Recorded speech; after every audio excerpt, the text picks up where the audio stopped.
Hey, we were talking on the phone the other day about, I was just talking about sliding chords around the place.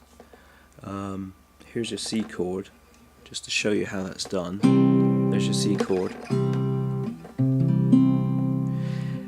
If you slide up a fret, you get a different chord. I have no idea what its name is. And it has a different sound, a different feel.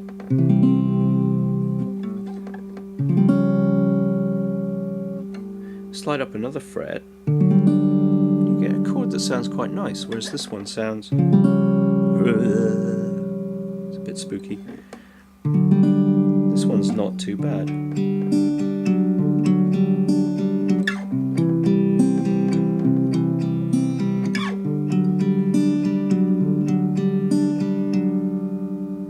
Slide up another fret. Has an odd effect. Another fret.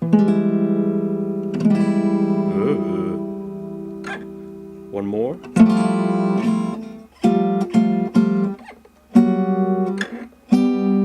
Ooh, that one's not too bad.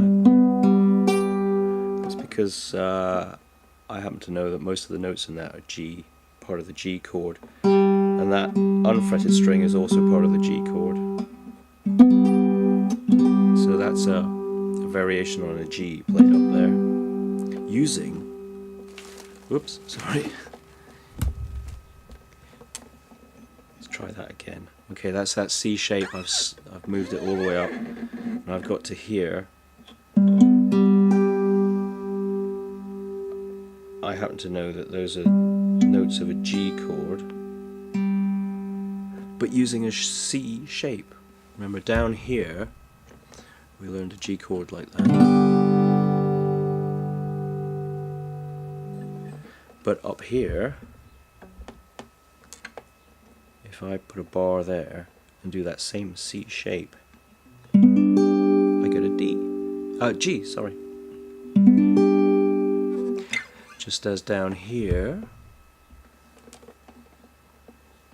I can get a D using the C shape. And the shape's named after its basic first position chord. Okay. So take those chords that I showed you, the C, the G, the D and the A minor, and just try sliding up and down a bit.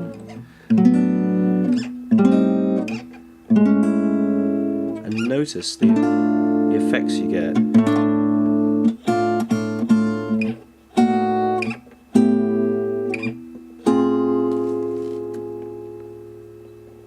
Okay, so that's the little exercise I was talking about with that.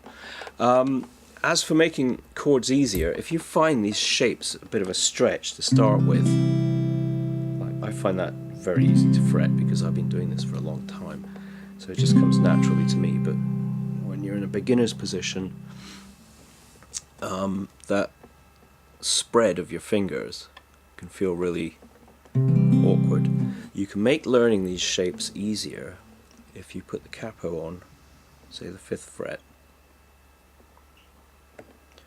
Loosen the tension up. There we go.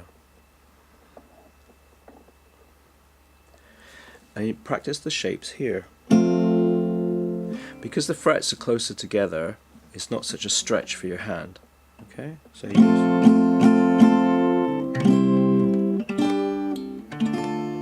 practice those shapes up here, and then when you're comfortable doing them this close together, move the capo down 1 fret,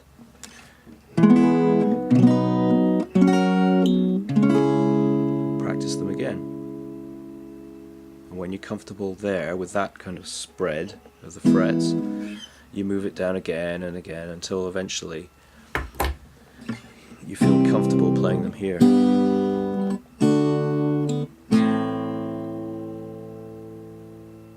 Okay, so there's some stuff on working on those chords, making it easier to practice them.